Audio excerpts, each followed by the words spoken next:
तो अगर आप भी मेरी तरह इंस्टाग्राम पे रील्स अपलोड करते हो, फोटोज पोस्ट करते हो या डेली बेसिस पे या रेगुलरली आप वीडियोस अपलोड कर रहे हो और आपको भी ये क्वेश्चन है कि भाई हम इंस्टाग्राम से अर्न करना कैसे स्टार्ट कर सकते हैं, बिकॉज मैं पिछले 3 से 4 साल से रेगुलरली इंस्टाग्राम से अर्न कर रहा हूँ और मेरा मंथली जो अर्निंग है उसमें से ऑलमोस्ट 30 to 40% जो शेयर है वो इंस्टाग्राम से आता है। तो येस, आप इंस्टाग्राम से अर्न कर सकते हो, अच्छा अमाउंट अर्न कर सकते हो, बट आपको कुछ चीज़ें पता होनी चाहिए जो इस वीडियो में मैं आपके साथ शेयर करने वाला हूं। तो इससे पहले कि मैं अपनी टिप्स एंड सजेशंस आपके साथ शेयर करूं, ये जानना आपको बहुत ज़रूरी है कि आप इंस्टाग्राम पे अर्न किन किन तरीके से कर सकते हो। अब देखो, यूट्यूब पे जैसे आपको पर व्यू एक अमाउंट मिलता है एज ए यूट्यूबर जब आप वीडियो अपलोड करते हो।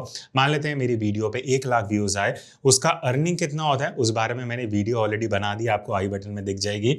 वहाँ पे मैंने डिटेल में बताया कि यूट्यूब पे आपको पर 1000 व्यू या पर लाख व्यू कितना अमाउंट मिलता है, बट इंस्टाग्राम में ये चीज़ नहीं होती। इंस्टाग्राम में अगर आपके मिलियन व्यू 10 मिलियन व्यूज़ भी आ रहे हैं, आपको ₹0 इंस्टाग्राम देगा। तो भाई अर्निंग कैसे होती है? अर्निंग के 2 से 3 तरीके हैं जो मैं आगे आपको वीडियो में बताने वाला हूँ। सबसे पहला तरीका हो गया ब्रांड्स के साथ काम करना, स्पॉन्सरशिप या किसी भी ब्रांड से आप एक सर्टेन अमाउंट चार्ज करते हो और इन रिटर्न आप उनके लिए एक वीडियो या फोटो पोस्ट करते हो। अब दूसरा, तीसरा और चौथा तरीका क्या है उसके बारे में हम आगे बात करेंगे, बट पहले इस टॉपिक को थोड़ा सा डिटेल में जान लेते हैं कि आप ब्रांड्स के साथ कैसे काम कर सकते हो। अब देखो, एक बहुत इंपॉर्टेंट चीज़ है जो आपको समझना पड़ेगा 2025 में, या जब भी आप ये वीडियो देख रहे हो, नीश is much bigger than your numbers. इसका मतलब क्या है? नीश होती है एक स्पेसिफिक कैटेगरी जिस बारे में आप वीडियोस, रील्स या पोस्ट करते हो। अब मेरी नीश हो गई फोटोग्राफी या वीडियो टिप्स या एडिटिंग। उसी तरीके से आप भी एक स्पेसिफिक कैटेगरी के बारे में जब पोस्ट करना रेगुलरली स्टार्ट करोगे ना, ब्रांड्स को वो चीज़ पसंद है, रादर देन ये कि आपके नंबर्स तो बहुत ज़्यादा है बट आप कुछ भी पोस्ट कर रहे हो और आप सब कुछ पोस्ट कर रहे हो। बिकॉज देखो, जब एक ब्रांड आता है, मैं आपको एग्जांपल देता हूँ। फॉर एग्जांपल एक माइक्रोफोन का ब्रांड है। अब वो फूड की वीडियो में चलो एक बार को कर देगा, बट अगर कोई टेक चैनल है या स्पेसिफिकली कोई फिल्म मेकिंग चैनल है, इस ब्रांड को पता है कि फिल्म मेकिंग चैनल मुझे बेटर कन्वर्जन और सेल्स देगा एज कम्पेयर टू एक फूड चैनल। तो ऑब्वियसली ये ब्रांड किसके पास आएगा? एक फिल्म मेकिंग चैनल के पास। तो आपको ये चीज़ समझना ज़रूरी है कि भले ही आपके as a film making channel, मान लेते हैं आपकी 1 लाख फॉलोअर्स हैं, एग्जाम्पल ले रहे हैं, और वही किसी फूड चैनल के 15 लाख सब्सक्राइबर्स या फॉलोअर्स हैं, आपको लगेगा नंबर्स उनके साथ है तो उनके पास ब्रांड्स आएंगे, बट ऐसा ज़रूरी नहीं है। आप कम नंबर्स के साथ भी बहुत अच्छा अर्न कर सकते हो। आपको ये चीज़ समझना ज़रूरी है। अगर आप एक कैटेगरी, एक नीश बना लेते हो ना, उसमें ब्रांड स्पेसिफिकली वो चीज़ चाहते हैं कि उनको एक स्पेसिफिक टारगेट ऑडियंस बनी बनाई मिल जाए, उनको एड्स रन ना करनी पड़े, इसीलिए वो आपके पास आ रहे हैं। और आपकी एक आइडेंटिटी है, आपकी एक यूनिकनेस है एज अ पर्सन। अब मेरा एग्जांपल ही मैं दे देता हूँ। मेरे चैनल पे अगर कोई आ रहा है, आप मेरे साथ कनेक्टेड हो इंस्टाग्राम पे, उसके 2 से 3 रीजन ही हो सकते हैं, फोटोग्राफी, वीडियो के टिप्स या एडिटिंग। तो अब कोई ब्रांड अगर इन 3 कैटेगरीज को टारगेट कर रहा है, उसे पता है कि भाई कुणाल के पास चलते हैं, उसकी ऑडियंस को पता है, इस बारे में ही बात करेगा और हमें कहीं ना कहीं जो कन्वर्जन है, जो रिस्पॉन्स है, वो ज़्यादा बेटर मिलेगा एज कम्पेयर टू किसी और कैटेगरी में। तो सबसे पहली चीज़, आपको एक स्पेसिफिक कैटेगरी डिफाइन करनी है जिसमें आप इंटरेस्ट रखते हो, उस बारे में रेगुलरली पोस्ट करो। और ये मत सोचो कि दूसरे तीसरे महीने में ही ब्रांड आ जाएगा, टाइम लगता है। रेगुलरली पोस्ट करो, अपनी एक कम्युनिटी बनानी शुरू करो, छोटी कम्युनिटी ही हो बट एक स्पेसिफिक कैटेगरी के बारे में हो। और दूसरी चीज़, आपको थोड़ा सा ब्रांड फ्रेंडली कंटेंट भी बनाना शुरू करना पड़ेगा। मैं आपको एग्जांपल देता हूँ। मैंने जब इंस्टाग्राम पे, जब मैं नॉर्मल पहले फोटो वीडियो पोस्ट करता था, देन धीरे धीरे मैंने प्रोडक्ट वीडियोस बनाना शुरू करा। मान लेते हैं मैंने एक फ़ोन की वीडियो करी, दूसरे फ़ोन की वीडियो करी, कंपेरिजन्स करे, फिर धीरे धीरे ब्रांड ने नोटिस करना शुरू करा, तो आगे से मुझे स्मार्टफोन ब्रांड्स अप्रोच करने लग गए कि आप भी हमारा फ़ोन यूज़ करो, इससे कुछ शूट करते हुए 1-1.5 मिनट की रील बना के आप अपने अकाउंट पे डालो इंस्टाग्राम पे, हम आपको XYZ अमाउंट देंगे। तो मुझे लगा यार सही है, बट वो कब हुआ? जब मैंने ऑलरेडी वैसा कंटेंट ऑर्गेनिकली खुद से बनाया रादर देन स्पॉन्सरशिप लेके बनाया। तो ये चीज़ें आपको ध्यान रखना ज़रूरी है कि आपको थोड़ा ऐसा कंटेंट बनाना, ऐसे category of content figure out करनी पड़ेगी जहां पे ब्रांड्स को आप इजीली फिट इन कर सको। अब सबसे इंपॉर्टेंट क्वेश्चन आपके दिमाग में भी आ रहा होगा कि ठीक है हम ये सब तो कर लेंगे, बट ब्रांड्स कैसे आएंगे हमारे पास? ब्रांड्स क्या खुद चल के आएंगे या हमें ब्रांड्स के पास जाना पड़ेगा? देखो, दोनों तरीके हैं। मैं आपको सजेस्ट करूंगा दूसरा वाला। पहला तरीका क्या है? पहला तरीका है कि आप ब्रांड्स को खुद रीच आउट करो। आजकल तो आप इंस्टाग्राम पे डीएम कर सकते हो, और सबसे बढ़िया तरीका है अगर आप ऑर्गेनिक वीडियो भी बनाते हो ना और उस पर थोड़ी सी है वो वायरल चली जाती है, ब्रांड्स खुद नोटिस कर लेते हैं। बट मान लेते हैं आप खुद ब्रांड्स को डीएम कर रहे हो, उनको ना आप 1-2 लिंक्स भेज सकते हो कि ये रील आपने बनाई है और ऐसा हम आपके लिए भी बना सकते हैं। ये एक तरीका होगा कि आप ब्रांड्स को रीच आउट करो।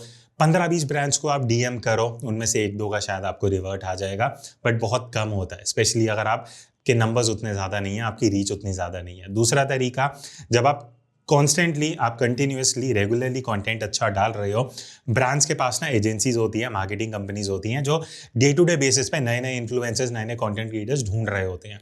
तो चांसेस हैं वो आपके अकाउंट पे आए, आपका कंटेंट देखे एंड इवेंचुअली आपको वो मेल करेंगे। अब मेल से मुझे ध्यान आया, बहुत इंपॉर्टेंट चीज़ है। मेरे इंस्टाग्राम पे भी आप जाके देखना, मैंने अपने बायो में मेंशन किया हुआ है अपना ईमेल आईडी, और ये बहुत ज़रूरी है बिकॉज कई बार क्या होता है डीएम्स मिस हो गए आपसे, या ब्रांड को लगता है डीएम नहीं, हमें मेल करना है और आपका मेल आईडी है ही नहीं, तो चांसेस है कि वो आपको स्किप कर सकते हैं।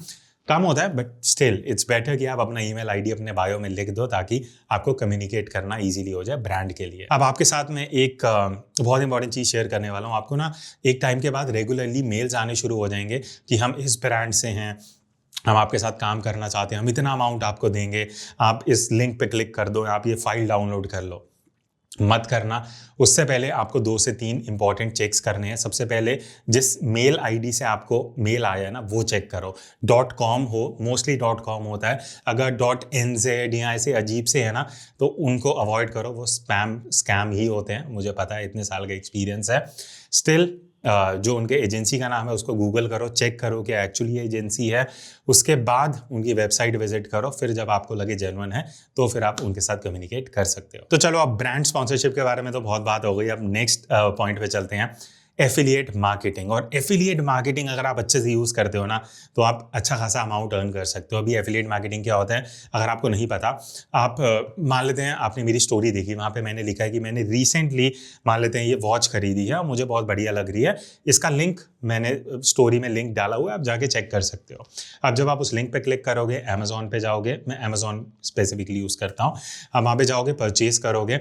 अब उसका मुझे 1 to 8 to 10% के बीच में प्रोडक्ट टू प्रोडक्ट डिपेंड करता है। कैमरा का 5% 4% होता है, स्मार्टफोन्स का 1% 2% के आसपास होता है, एंड कई प्रोडक्ट्स का इवन 8% तक आपको कमीशन मिलता है। तो जो भी परचेज करोगे आप, उसका एक सर्टेन परसेंटेज मुझे एज अ कमीशन मिलेगा, वो होता है एफिलिएट मार्केटिंग।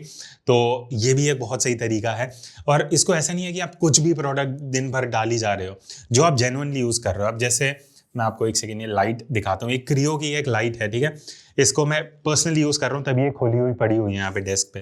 तो अब मैं आपको बोलता हूँ कि भाई ये लाइट है, इसका लिंक मैंने डिस्क्रिप्शन में दिया हुआ है, आप जाके चेक कर सकते हो। अब जितने लोग इस लाइट को परचेज करेंगे, इवेंचुअली उसका एक परसेंटेज ऑफ कमीशन मुझे मिलेगा, बिकॉज मैं हेल्प कर रहा हूँ ब्रांड को वो चीज़ सेल करने में। तो ये एफिलिएट मार्केटिंग हो गया। अब इसको आप यूज़ कैसे कर सकते हो, जैसे मैंने बताया, स्टोरी में आप लिंक डाल सकते हो, जो चीज़ आपने खरीदी उसका एक दो स्टोरी में रिव्यू दे दो, तीसरी स्टोरी में लिंक डाल दो, ठीक है। दूसरा तरीका क्या है, बायो में आप लिंक डाल सकते हो। बायो में अब ऑप्शन है कि आप मल्टीपल लिंक्स डाल सकते हो। तो आप, मैंने जैसे एक लिस्ट बना रखी है, वो मैं अपने बायो में डाल देता हूँ, तो किसी को अगर प्रोडक्ट चाहिए वो जहाँ से वहाँ पे जाके परचेज कर सकते हैं। तो इवेंचुअली ये 2 ही तरीके हैं। कमेंट में लिंक क्लिकेबल नहीं होते तो आप कमेंट्स में लिंक नहीं डाल सकते, डिस्क्रिप्शन में भी नहीं डाल सकते। तो बायो एंड स्टोरी 2 बढ़िया तरीके हैं जहाँ से आप अच्छी कन्वर्जन करके अर्न कर सकते हो थ्रू एफिलिएट। और हाँ, एक इंटरेस्टिंग चीज़ मैं आपको चलो एफिलिएट की भी बता देता हूँ कि होता क्या, आप कोई लिंक पे अगर आपके जाएगा अमेजोन के, अगर उसके कार्ट में ऑलरेडी 2-3 चीज़ें ऐडेड हैं, या आपका प्रोडक्ट के साथ साथ वो 2-3 चीज़ें और कार्ट में ऐड कर देते हैं, तो वो सारे प्रोडक्ट्स की कमीशन आपको मिलेगी, ना कि सिर्फ जो प्रोडक्ट जो आपने रेकमेंड किया है। तो ये भी बहुत बढ़िया चीज़ है। आई थिंक कुछ स्पैन होता है जिसके बीच में वो आपका अगर कार्ट में वो चीज़ें हैं और कोई परचेज कर रहे हैं तो आपको सारे प्रोडक्ट का एक सर्टेन जो कमीशन है वो मिलता है। नेक्स्ट अब हम आते हैं मेरा करंट फेवरेट जो कि है सेल योर ओन प्रोडक्ट्स। अब अगर आप इस चैनल पे नए हो, आप मेरे साथ कनेक्टेड नहीं हो, मैं आपको बता देता हूँ। मेरी वेबसाइट है kunalmalhotra.in, जहाँ पे मेरे 3 से 4 कोर्सेज हैं। मोबाइल फोटोग्राफी का कोर्स है, डिजिटल फोटोग्राफी का कोर्स है, देन एडोबी लाइटरूम, प्रीसेट्स, ये सारी चीज़ें मैं सेल करता हूँ। एंड इसके थ्रू आई अर्न, एंड मैं उस चीज़ को प्राउड फील करता हूँ बिकॉज मैं आप लोगों को हेल्प कर रहा हूँ, कुछ वैल्यू एडिशन दे रहा हूँ। तो आप अपने खुद के प्रोडक्ट्स भी सेल कर सकते हो। ऑनलाइन कोर्सेज हो गए, फिजिकल प्रोडक्ट्स आप सेल कर सकते हो, कुछ सर्विसेज हैं वो आप सेल कर सकते हो। और ये बहुत अच्छा अपॉर्चुनिटी है। भले ही आपकी कम्युनिटी छोटी है, बट आपका अगर 1-to-1 कनेक्शन अच्छा है, इसके लिए आपको रेगुलरली लाइव्स करने चाहिए, लोगों से इंटरेक्ट करो, फिगर आउट वेज कि आप कैसे लोगों को इंटरेक्शन रख सकते हो लोगों के साथ, तभी लोग आप पे थोड़ा आपकी ऑथेंटिसिटी बेटर होगी, आपसे कनेक्ट करेंगे। एंड इवेंचुअली अगर आप कुछ प्रोडक्ट लॉन्च करते हो अपना या कुछ सर्विसेज लेके आते हो, तो वही लोग हैं जो वो परचेज करेंगे और उनको वैल्यू एडिशन होगा and you get to earn as a content creator. अब फोर्थ सोर्स ऑफ रेवेन्यू जो मेरे हिसाब से बहुत सही अपॉर्चुनिटी है वो है कि आप अपनी सर्विसेज ऑफर कर सकते हो। जैसे मान लेते हैं मैं वीडियो एडिटिंग में बहुत अच्छा हूँ, मेरे को एनिमेशन अच्छा आता है, मैं फोटोग्राफी अच्छी कर लेता हूँ, तो ये सारी सर्विसेज हैं जो आप इंस्टाग्राम के थ्रू मार्केट कर सकते हो। आपकी थोड़ी सी ऑडियंस बनी, आप स्टोरी पे डाल सकते हो। मान लेते हैं आप स्टोरी बना सकते हो कि हाय गाइस, मैंने रिसेंटली अपनी फ्रीलांसिंग जर्नी शुरू करी है जहाँ पे मैं वीडियोस एडिट कर रहा हूँ। तो आपको अगर वीडियोस एडिट करवानी है, मैं पर एडिट 1500-2000 चार्ज कर रहा हूँ। अगर आप इंटरेस्टेड हो, आप मुझे डीएम कर दो। सिर्फ ये स्टोरी बनानी है एंड देखना आपको जो कन्वर्जन है वो अच्छा मिल सकता है अगर इवेंचुअली आपका काम अच्छा है। तो ये कुछ चीज़ें हैं जो मुझे लगता है कि आपको हेल्प कर सकती हैं इस जर्नी में जहाँ पे आप इंस्टाग्राम के थ्रू अर्न करना चाहते हो।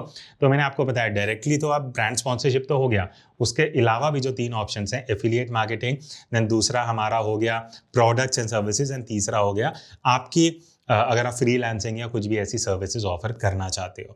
अब लास्ट में एक बहुत इंपॉर्टेंट क्वेश्चन आता है कि कैसे हम अपने इंस्टाग्राम अकाउंट को ग्रो कर सकते हैं ताकि इन सारे सोर्सेज से हम अर्न कर सकें। बिकॉज इवेंचुअली आप 50, 100 या 500 सब्सक्राइबर्स, फॉलोअर्स से तो ज़्यादा अर्न नहीं कर पाओगे। तो इवेंचुअली आपको अपनी रीच बढ़ानी पड़ेगी। इसकी मैं आपको कुछ इंपॉर्टेंट टिप्स देता हूँ। सबसे पहली चीज़ है, जब भी आप मान लेते हैं आजकल रील्स ही ज़्यादा चल रही हैं, तो अब अगर आप रील अपलोड कर रहे हो, जो शुरू के 3 से 5 सेकंड है ना, उसमें अगर आपने ऑडियंस को नहीं रोका ना, तो इवेंचुअली बाकी की जो रील है वो तो कोई देखेगा ही नहीं।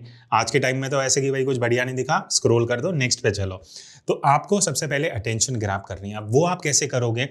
जिस बारे में भी आप रील बना रहे हो ना, पहले या तो कुछ सस्पेंस दिखा दो, या तो फाइनल आउटपुट दिखा दो, या शुरू में स्टेटमेंट ऐसी दे दो, क्वेश्चन ऐसा पूछ लो कि लोग पूरी रील देखें। अब अगर मैं शुरू में रील के बोल दूं कि क्या आपको पता है कि आप 5 दिन में बढ़िया वीडियोस बनाना सीख सकते हो, कैसे? रील को पूरा देखो। तो ऑब्वियसली जो रील देख रहा है वो बंदा पूरी रील देखेगा, उसे भी जानना है। दूसरी चीज हो सकती है, आप बढ़िया स्टेटमेंट दे सकते हो कि क्या आप जानना चाहते हो कि कैसे मैंने 10 दिन में इंस्टाग्राम से 5000 रुपये अर्न करे।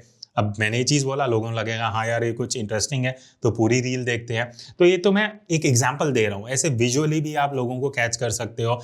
बेसिकली शुरू के 5 सेकंड बहुत इंपॉर्टेंट है, उस पर ध्यान दो जब भी आप रील अपलोड कर रहे हो। दूसरा बहुत इंपॉर्टेंट सजेशन आपके लिए ये है कि आजकल जो ये लिप सिंक वाली वीडियोस एक टाइम पे चलती थी ना, टिकटॉक पे और इंस्टाग्राम के भी शुरू के दिनों में, वो ट्रेंड अब खत्म हो चुका है। अगर आप अभी भी वही सारी चीज़ें करने में लगे हुए हो, आप ग्रो नहीं कर पाओगे। और आप चलो फॉलोअर्स बढ़ भी गए ना, ऑडियंस से वो कनेक्शन नहीं हो पाएगा कि आप किसी भी तरीके से जो मैंने आपको वेज बताया उससे अर्न कर सको इंस्टाग्राम पे। तो किस तरीके की वीडियोस आजकल बढ़िया चल रही हैं? वॉइस ओवर वीडियोस बहुत सही चल रही हैं। मतलब आपने कुछ शूट कर लिए क्लिप्स, अलग से आप वॉइस ओवर कर सकते हो। अब ज़रूरी नहीं है आपको अपना फेस दिखाना है। आप फूड वीडियो बना रहे हो, ट्रैवल वीडियो बना रहे हो, उसमें आप क्लिप्स दिखाओ, साथ साथ आप पीछे से वॉइस ओवर कर सकते हो। और हिंदी में या रीजनल लैंग्वेज में करो, वो और ज़्यादा बढ़िया चल रहा है। दूसरा ऑप्शन है, जैसे मैं रील्स बनाता हूँ, इन्फॉर्मेटिव वीडियोज़, वो आप कर सकते हो। या एंटरटेनमेंट वीडियोस है, जैसे आजकल छोटी छोटी स्किट या कॉमेडी वीडियोस चल रहे हैं, वो भी आप ट्राई कर सकते हो। अब देखो, आप सब कुछ कर लो, बट एंड में जो बात आती है वो 2 चीज़ों पे आती है, और इंस्टाग्राम में ऑफिशियली बोलता है अगर आपकी रील पे ज़्यादा सेव्स और ज़्यादा शेयर्स हैं तो वो ज़्यादा वायरल या ज़्यादा लोगों तक ऑर्गेनिकली पहुंचती है और ज़्यादा व्यूज़ आते हैं। शेयर और सेव का क्या मतलब है?